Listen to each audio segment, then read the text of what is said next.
ভালো মৃত্যু, ইমানে মৃত্যুর জন্য বেশ কিছু আমল আছে ভাই। যেই লোকটা জাহান্নামী, তার রূহ কবজ করার জন্য ফেরেশতাদের একটা দল আছে, কিন্তু তারা এতটা ভয়ঙ্করভাবে উপস্থাপিত হয়, এতটা তীব্র ভয়ঙ্কর রূপে তার সামনে আবির্ভূত হয়, উপস্থাপন করে নিজেদেরকে, যে সে দৃশ্য দেখে তার হাহাকার শুরু হয়।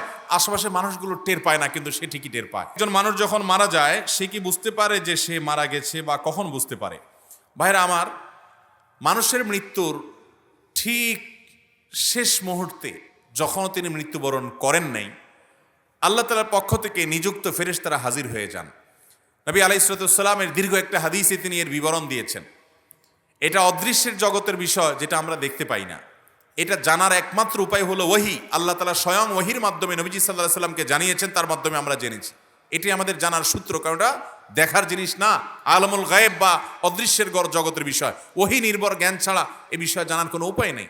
তো নবী আলাইহিস সালামের দীর্ঘ হাদিস থেকে আমরা জানতে পারি, কোনো মানুষ যদি জান্নাতি হন, তার রূহ কবজ করার জন্য ফেরেশতাদের একটা বিশাল দল আসে। তারা এত সুন্দর করে আসে, উপস্থাপন হয় ওই লোকের সামনে, যে তাদের আচার আচরণ, তাদের ওই লোকটাকে অভিবাদন জানিয়ে আখিরাতের জগতে নিয়ে যাওয়ার জন্য, ওয়েলকাম জানানোর জন্য আসার যে ব্যবস্থাপনা, দামি মূল্যবান পাত্র, রুমাল, সেখানে রূহ কবজ করে নেওয়া, সেগুলোর জন্য যে আয়োজন থাকে, এটা দেখতে দেখতে সে আল্লাহর বান্দা, নেককার বান্দা, ইমানদার মানুষটা, জান্নাতি মানুষটা হাসতে হাসতে তার রূহটা বের হয় এবং দুনিয়া থেকে চলে যান। অর্থাৎ খুব আনন্দের সাথে তিনি চলে যান। আর এর বিপরীতে যেই লোকটা জাহান্নামী, তার রূহ কবজ করার জন্য ফেরেশতাদের একটা দল আছে, কিন্তু তারা এতটা ভয়ঙ্করভাবে উপস্থাপিত হয়, এতটা তীব্র ভয়ঙ্কর রূপে তার সামনে আবির্ভূত হয়, উপস্থাপন করে নিজেদেরকে, যে সে দৃশ্য দেখে তার হাহাকার শুরু হয়। আশেপাশে মানুষগুলো টের পায় না, কিন্তু সে ঠিকই টের পায়। এই জন্য মানুষের মৃত্যুর আগ মুহূর্তে মানুষ টের পেয়ে যায়। এমনকি যারা ইমানের উপরে সারা জীবন অটল ছিল, অবিচল ছিল, তাকওয়ার উপরে অটল অবিচল ছিল, হারাম থেকে বাঁচার জন্য সংগ্রাম করেছে সারা জীবন, এই মানুষগুলোকে কোরআনে বর্ণিত আয়াতে বলছে যে তাদের জীবন সায়ান্নে, তাদের রূহ কবজ করার আগে আল্লাহর পক্ষ থেকে ফেরেশতারা তাদেরকে জানিয়ে দেন, তারা উপস্থিত হন, তাদেরকে সুসংবাদ দিতে থাকেন, আল্লাহ খাউফুন আলাইহিম ওয়ালা হুম ইয়াহজানুন, যে তাদের কোনো ভয় নাই, তাদের কোনো পেরেশানি হবে। আল্লাহ তাআলা আমাদের সবাইকে নেক মৃত্যু, ইমানের মৃত্যু, জান্নাতি মানুষের মৃত্যু আমাদের সকলকে নসিব করুন। তাহলে হাদিস এবং আয়াত, বিভিন্ন আপনার জান কবজের সময়কার, পূর্বেকার ফেরেশতাদের মহড়া, প্রস্তুতি, এগুলোর বিবরণ থেকে বোঝা যায় যে আশেপাশে মানুষ টের না পেলেও যার রূহ কবজ হচ্ছে তিনি ঠিকই টের পান। ভালো মৃত্যু, ইমানে মৃত্যুর জন্য বেশ কিছু আমল আছে ভাই। সে আমলগুলো আমরা কোনো একটা মাহফিল আলোচনা করবো ইনশাআল্লাহ।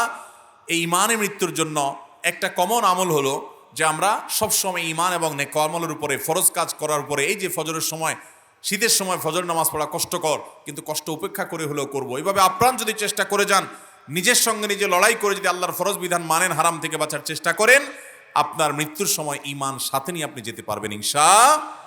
তাহলে ইমানের মৃত্যু যখন হবে, তখন সুসংবাদ পেতে পেতে দুনিয়া থেকে যাব। আল্লাহ না করুন যদি বেঈমানের মৃত্যু হয়, ফাসিকের মৃত্যু হয়, কাফেরের মৃত্যু হয়, তাহলে সেক্ষেত্রে দুনিয়া থেকে দুঃসংবাদ দেখতে দেখতে যাওয়া লাগবে। অতএব হাদিস আয়াত থেকে বোঝা যায়, মৃত্যুর আগ মুহূর্তেই একজন মানুষ টের পেয়ে যায় যে তার গন্তব্য কোথায় হতে যাচ্ছে। আল্লাহ তাআলা আমাদের সবাইকে নেককার মানুষের মৃত্যু নসিব করুন। এরপরে প্রশ্ন হলো, আমি অত্র এলাকারই একজন নিবাসী। আমাদের এলাকার এক লোক, সে ধর্মে মুসলমান, সে মন্দিরে গিয়ে পূজা করে, রীতিমতো আবার নামাজও পড়ে। আমি এটার ব্যাখ্যা চাই এবং এতে আমাদের এলাকাবাসীর কি করণীয়। দেখুন, বা মুসলমান আল্লাহ আল্লাহ, বা হিন্দু রাম রাম, একজন কবির কবিতার অংশ। কিছু লোক আছে এই টাইপের, মুসলমানদের সাথে আল্লাহ আল্লাহ করে আর হিন্দুদের সাথে গিয়া রাম রাম করে। দেখুন, আমরা আমাদের এই যে এতক্ষণ বক্তব্য দিলাম প্রশ্নোত্তর সেশনের আগে, আপনারা সেই বক্তব্য শুনেছেন। আমরা পরিষ্কার করে বলেছি, ইসলাম কোনো মুসলমানকে অন্য ধর্মের মানুষের ধর্মীয় কাজে বাধা দেওয়ার কোনো রাইট, অধিকার, নির্দেশনা কখনো দেয়। কিন্তু এর মানে কি এই যে মুসলমান গিয়ে জগা খিচুড়ি হয়ে তার ধর্ম পালন করবে? এই সুযোগ আছে? আপনি যদি মন্দিরে গিয়ে পুজো করেন, তাহলে আপনি শিরকে আকবর করেছেন, সাথে সাথে আপনি বেঈমান হয়ে গেছেন। এরপর আপনার নামাজ পড়াতে আর না পড়াতে কিছু আসে যায় না, কারণ আপনি আর মুসলমান নাই। ভাইরা আমার, আমরা সব জায়গায় উদার হতে যাই, সব জায়গায় কি হতে যাই? উদার হতে যাই না। ভুল বললাম, সব জায়গায় উদার হই না। শুধু এক জায়গায় উদার হই, সেটা কি? ধর্ম। ধর্মের বেলায় আমাদের বিশাল কলিজা হয়ে যায়, যে না আমরা উদারপন্থী মুসলমান, আমাদের কলিজা এত বড় যে আমরা নামাজে পড়ি, আমরা পূজাও করি, আমরা ঈদও করি, আমরা আবার হিন্দুদের পূজাতেও সামিল হই। হিন্দু ধর্মের ভাইয়েরা বোনেরা তাদের পুজো করবে, কোনো প্রকার বাধা সেখানে যে কেউ সৃষ্টি করতে না পারে সজাগ দৃষ্টি রাখবেন, সেটা ঠিক আছে। সামাজিক সহাবস্থান সুন্দর শান্তিপূর্ণ বজায় রাখবেন, কিন্তু তাই বলে আপনাকে জগা খিচুড়ি করে আপনার বিশ্বাসের সাথে বেঈমানি করার নির্দেশ ইসলাম দিয়েছে আপনাকে। আপনি বিশ্বাস করেন শিরিক করা আল্লাহর জমিনে সবচেয়ে বড় অপরাধ, ইন্নাশ শিরকা লাযুলমুন আযীম, আল্লাহ কোরআনে ঘোষণা করেছেন। আপনি গিয়ে সেখানে গা ভাসালেন, আপনি তাদের সাথে মিশলেন, এটা কখনো উদারতা না, এটা হলো উদাসীনতা। ডক্টর খন্দকার আব্দুল্লাহ জাহাঙ্গীর রাহিমাহুল্লাহ অসাধারণ একটা দৃষ্টান্ত দিয়েছেন, উপমা দিয়েছেন।